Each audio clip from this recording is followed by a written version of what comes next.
We have balance changes coming to Clash Mini, and these are some big ones. Let's take a look at them. First, we're going to be starting off with some keyword changes and bug fixes, and then we're going to hop into the balances. All right, so kicking things off, we have some text and bug fixes that are going to be coming. The Bandit's going to have her super name switch to a devious dash. The Knight switch text to 6 more tiles, not 3 more tiles. That was a little bit of a a typo, I guess. And the Knight taunt duration now increases with third upgrade. Grand Warden text is going to change, text change to surrounding, not adjacent. Shield Maiden super taunt clarified to nearby enemies.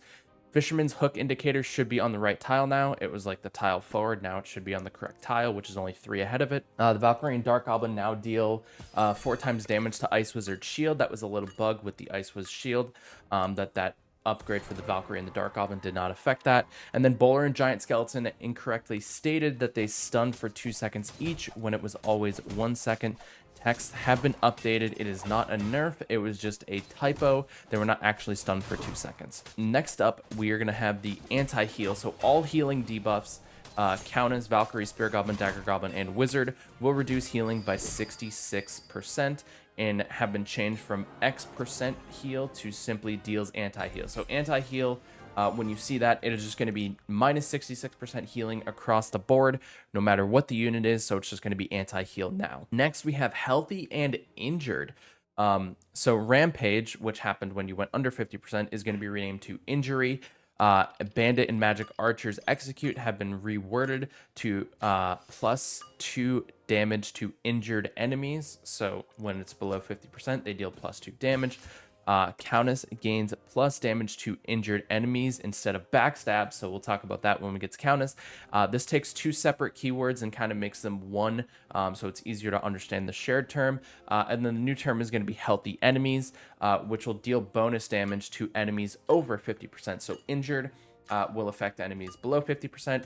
Healthy will affect enemies above 50%. So when you hear those in some of the balance changes, you'll know what we're talking about. And then backstab is going to be removed as a mechanic.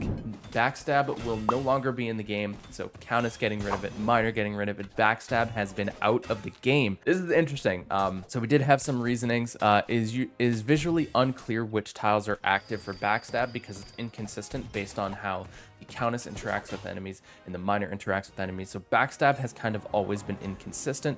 And backstab tiles change when the minis retarget or position, and you don't have that micro control. So you can position it for the first time, but then backstab might become completely useless as time goes on. So overall, backstab would work great in games where you can control positioning, but it's probably not the best mechanic for an auto battler. In the interest of like having more consistency and having more predictability and having more control of your outcome, backstab is being removed as a mechanic. Let me know what you think of this change down in the comments section below. All right, let's get into it. We're going to start off with the heroes. So the Barbarian King has been super overpowered recently. As we heard, he had like a 56% win rate with over like 400,000 games played, which is absolutely crazy. So the super changed is going to be from ×2 attack damage to +2 attack damage. So Pekka paired up with Barbarian King will no longer be dealing 48 damage. Instead, it's just going to be dealing 26. So that 24 that it has at max, and then plus the 2 is going to be 26, unless Pekka gets changed. Countess, with removing backstab as a mechanic, Countess is getting bonus damage to injured enemies instead. This will synergize with her super where she targets the weakest enemy, so that way she can get that +2 damage. So base attack damage is going to be reduced to 2 from 3. Its base HP is going to be reduced to 13 from 16. So -1 attack damage, -3 HP. Its ability 1 changed anti-heal. Reduce the heal blocking from 100% down to 66% to keep that anti-heal consistent across the board. And then ability 2 is going to be changed from backstab to +1 damage to injured enemies. And then each of the following upgrades would be +1 damage each. So when ability 2 is maxed out, Countess will deal +4 damage to injured enemies at max levels. So a little bit of a nerf and buff to the Countess at the same time. She's going to be pretty solid overall, I think, still. But I really like this change for the Countess. And then we have Shield Maiden. This one is super interesting. This is a simplified version of the Shield Maiden's kit, removes effective healing as a mechanic. Her Clash ability no longer halves the attack damage or taunts them, instead applying a longer duration damage over time effect to 60% of the board. So ability 1, taunt effect hits nearby enemies, and shield reflects 50% damage instead of 100% damage. Ability number 2 for the Shield Maiden is going to apply a burning debuff, which is 1 damage per second for 4 seconds. And then upgrades 1 through 3 will be +2 duration at each level. This means her burning effect will last for 10 seconds, dealing 10 damage total to enemies over time, which is huge. So this is going to make Shield Maiden, like, everybody would just like, oh, okay, I'll just take the half attack for 6 seconds, whatever. Now you're actually going to take 10 damage. So Shield Maiden is going to be a menace. I really like this change. And then her ability 3 is going to be changed to a KO ability, much like the Barbarian King, where it's before defeat. It will gain 20 shield and max energy, and then upgrades 1 through 3. Following that will be +10 shield per level. This means at max level, the Shield Maiden, right before she gets KO'd, will gain 50 shield and max energy. Yes, this means Shield Maiden has become the tankiest unit in Clash Mini. Before it was a Mega Knight at max level at 100 HP, and now it's going to be the Shield Maiden with her shield with 120 HP total, including that shield buff. So Shield Maiden getting a huge change, and I really like this. And next up, let's talk about the Skeleton King. Skeleton King is going to be a good. This is a good one. I like this one. What is a king without his subjects? Skeleton King will now raise skeletons from his super. The super will now also spawn in 2 skeleton guards with 15 HP and 1 attack damage. So they won't have that shield that a skeleton guard normally has, but it will have 15 HP and deal that 1 attack damage. So this is going to be super cool. Super's push time and stun time at base level both will be set to 0.5 seconds, and the stun removed from description as an enemy mini will no longer be stunned longer than the push time. So the push, it'll push them back and stun them, but upgrade 2 will still add 1 stun to the duration. So the push and stun will trigger at the same time. So the pushback time is 0.5 seconds. The initial stun time is 0.5 seconds. But upgrade 2 will add that +1 second stun. So that means when it pushes back, it's going to be an additional second that the enemy is stunned after it is pushed back. Before it was pushed and then the stun took place. Now the push and stun will be in effect at the same time. So that way you won't overall, you won't be stunned as long, so it's kind of a nerf to the Skeleton King because he doesn't stun as long. So just a little bit of a change there. And the last hero getting a change is going to be the Wave Master.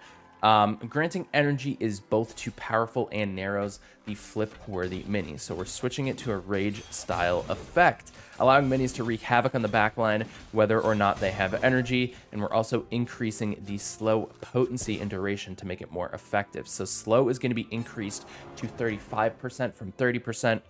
The second ability base slow is going to be increased to 3 seconds instead of 2 seconds, and then the second ability slow duration upgrade is going to be increased to 2 seconds from 1 second. So this means the slow duration is going to last 5 seconds now, and it's also going to be a 35% slow instead of a 30% slow. And then the third ability is going to be changed from that energy. So it's ally is going to gain 15 shield. This is at max level. 15 shield and 35% attack and run speed for 7 seconds. This is going to make Valkyrie really good. This could make Giant Skeleton really good. This could make Swordsman really good, even though it kind of synergized before with the energy buff and everything. But it's going to have an attack speed increase, a movement speed increase, so you can maybe get like a Pekka. Maybe you can flip a Pekka, and the Pekka will move quicker, and it'll also attack quicker. So if you want to get high damage off quickly, you can flip the Pekka back there. There's going to be a lot of different things that you can do with Wave Master now, and not limit it to only energy units. So now it's going to grant shield and attack and movement speed. So this is super cool for the Wave Master. Let me know what you think of the hero changes down in the comment section below. Which one are you kind of about, and which one are you really excited about? Personally, I'm excited for Skeleton King. All right, now for the minis, we're going to have the Archer. Archer is meant to be a base mini with simple to understand effects. The third upgrade was both difficult to understand and created runaway synergies for select few heroes, and this rework should make her a bit easier to understand while still synergizing with the attack buffs due to her high hit speed. So her attack speed per star is going to be reduced to 0.1 from 0.15, which means she's going to have an overall at max level 0.15 slower attack speed. Upgrade 2 is going to be 2 times attack damage changed to 2 times attack speed. Will still last 5 seconds, so she'll just attack quicker instead of dealing more damage. And then upgrade 3 is going to be changed to plus 0.3 attack speed. So they reduced her attack speed per upgrade, but her third upgrade makes her attack quicker. So her new max attack speed is going to be 1.2 instead of the 1.05 that it was before. So overall, I really like this change to the archer. So basically, she's going to attack a lot quicker and deal less damage overall because of that -2 effect, and then also getting rid of the +1 per attack buff that she gets. So I really like this change for the archer. Makes her easier to understand, but also makes her still a pretty solid ranged carry for a 2 elixir mini. Next up, we have the bandit. The bandit was a bit over nerfed. So her base attack speed is going to be increased to 0.85 from 0.8. And then her upgrade that changed slow is going to change slow to stun. So she's now going to stun again for 1 second, and it's going to remove the slow for 3 seconds. So after the super, she will now stun instead of getting that slow in. So get that stun, switch it up. I like this change for the bandit. Next up, we have the barbarian. The barbarian is going to be changed a little bit, so he's a little bit worse at earlier stages, but he's better when you commit to him. So the barbarian base HP is going to be reduced to 11 from 15, but his HP per upgrade is going to be increased by 3, so it's going to be 11 instead of 8. This is going to increase the max HP of the barbarian to 54 from 49, so overall a +6 HP. And it's going to be a pretty decent change to barbarian, and maybe this will put him into effect as like a highlighter tank because he's so cheap, and he's going to have 54 HP. He'll also deal some good damage, and he'll also have a good attack speed. So this is going to be an interesting change for the barbarian. Next up, we have the bowler. This one was a little bit of an interesting change to me. So I'm curious to see what y'all think. Let me know down in the comment section below. So the bowler is going to have its base HP increased to 20 from 18. In its third upgrade, instead of getting that plus 60% hit speed, it's going to now get 6 shield per enemy hit. So the bowler is now going to be tanky when it's in the front line, because obviously you need the bowler to kind of thrive and survive when he's placed in the front line, because he only has that 4 range on his clash ability. So now you can place the bowler in the front, and you can punish enemies for lining up their minis and getting a lot of shields for it. So it's going to be 6 shield per enemy hit, which means the bowler could probably get a max shield of 24, which is going to be huge for him because that means he'll be able to survive on the front line much longer. So this is a very interesting change. You can get a clash ability with the tank for 6 elixir, depending, like if you don't want to overcommit to the bowler, you can kind of throw that third ability on him and then make him kind of a tank, a pseudo tank in that front line with the clash ability while it's tanking for like your ranged carries or ranged heroes or anything like that. This honestly makes the bowler a lot more versatile because now he can act as a tank as well. So I really am interested to see how this change works and how this shapes up the meta, but let me know what you think of this change down in the comment section below. Next up, we have the Ice Wizard, and I've been saying this for a while. Ice Wizard is like extremely powerful for only a 2 elixir mini, so they did some changes, and I think this is going to be a good one. So slow is going to be increased at the base level to 35%. So before it was 30, now it's going to be 35%. The Ice Wizard's range is going to be reduced to 3 tiles from 4 tiles, which means the Ice Wizard needs to move closer. So he has to walk a little bit closer to the front line, so he's more susceptible to taking damage after the enemy takes the front line down. And then his upgrade 1, instead of being that extra 30% slow, it's now going to be changed to enemies have -1 attack while slowed. So the Ice Wizard is going to have this slow effect, but he's also going to tweak how much damage they do. And I really like this change for the Ice Wizard because now he's not going to be as oppressive in terms of slowing you down. You'll still feel the effect because it's still 35% slow, but it's not that 60% that it was before when you upgraded the Ice Wizard. So you'll be able to move a little bit quicker, but you'll also deal slightly less damage. And the Ice Wizard also has to move a little bit closer to get those attacks off. I really like this change for the Ice Wizard because I always felt for a 2 elixir mini, he was like super strong. I think he'll still be meta, but I don't think he'll be as oppressive as he was before, and possibly those game-changing like early rounds when you just like go up against a Pink Fury or a Barbarian King or a Pekka or whatever, and you just can't move because your opponent has a level 1 Ice Wizard already and they're slowing you by 60%.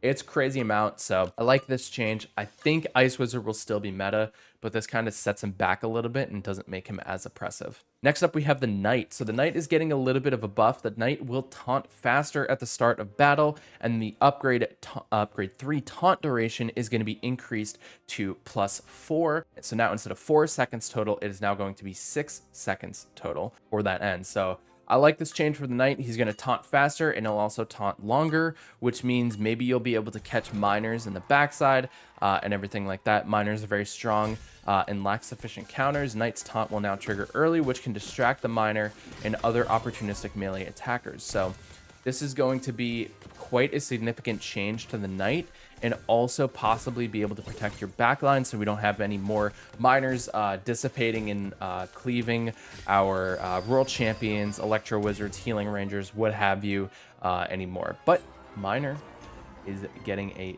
pretty decent nerf as well because of backstab getting removed. So Miner is going to have its HP per star upgrade reduced to 4 from 6. So it's losing 6 HP total at max level, which is huge because Miner's upgrade 1, which was backstab before, is now getting a boast. So when it takes out an enemy, it's going to gain ×2 attack and run speed for 4 seconds. So this rewards good placing miners, because if you're able to get a boast and a takedown there, then you'll be able to get ×2 attack and movement speed, which is huge for the miner. But also, they did reduce his HP so that he's a little bit easier to counter. So good placement for your miner will reward the player playing the miner, but good defense against the miner will be more rewarding for the player who does a better defensive job. So I really like this change for the miner, especially with backstab being removed. Let me know what you think of the Knight and miner changes down in the comment section below. Next up, we have the Mini Pekka. Mini Pekka, since stuns are less common and don't last as long, I wanted to change the Mini Pekka's bonus damage a little bit. So upgrade 2 is now going to be changed to +2 damage to healthy enemies. Remember what we talked about earlier, the healthy enemies are going to be enemies that have higher than 50% HP. So Mini Pekka is now going to be dealing +2 damage basically at the start of the match and help weaken the enemies. So he's going to be the damage dealer only for the first half though. So he's going to deal a lot more damage up front to allow your range carries to kind of finish them off. So this is a really interesting change for Mini Pekka, and I really like the strategy where like the game is going, where it's like certain minis have certain priorities where you prioritize them in the early rounds and they do better, and then in later rounds like they still do a little bit, but then your other carries will do better late rounds. So there's becoming like early round minis and then late round minis, and you kind of have to make the best strategy with them with these. So I'm really liking these changes so far, but that is going to be a pretty solid change for Mini Pekka. Next up, we have the Musketeer. Musketeer at high levels of play, Miner is very strong and lacks sufficient counters. By returning Musketeer's Clash ability, you'll be able to quickly knock a cheeky Miner out of your backline, and they're also simplifying her kit a little bit. So her starting energy is going to be reduced to 0, so she's going to get that stun. Her base super will now lose the stun, so you have to upgrade to get the stun, which is awesome. The base super loads and fires faster. Before, the load and fire animation was like 1.2 seconds. Now it's going to be 0.5 seconds, which is super quick. Big change for the super there. Upgrade 1 is now going to have an increased stun bonus from 1.5 seconds to 2 seconds. So not a 3-second stun, but it's still a 2-second stun. So overall stun duration has been nerfed for the Musketeer. And then upgrade 3 is going to be changed from that -1 energy to a Clash, where she gains 4 energy over 2 seconds. So this way Musketeer gets her Clash ability back, which is awesome because it adds another Clash ability to the game.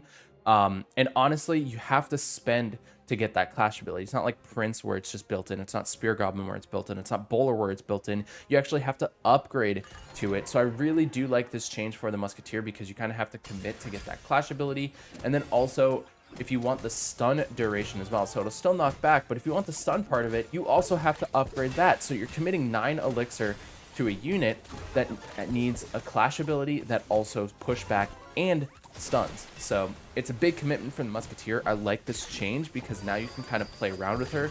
She's not super oppressive at just a base level for a 3 elixir mini. You instead have to upgrade with her first upgrade to get the stun, and then you have to upgrade to the third upgrade to get the clash ability. So I really like this change from the Musketeer. I've been wanting her clash ability to come back, so I'm really happy that they're doing this. And also the switch of like her base losing stun and you have to upgrade to get the stun.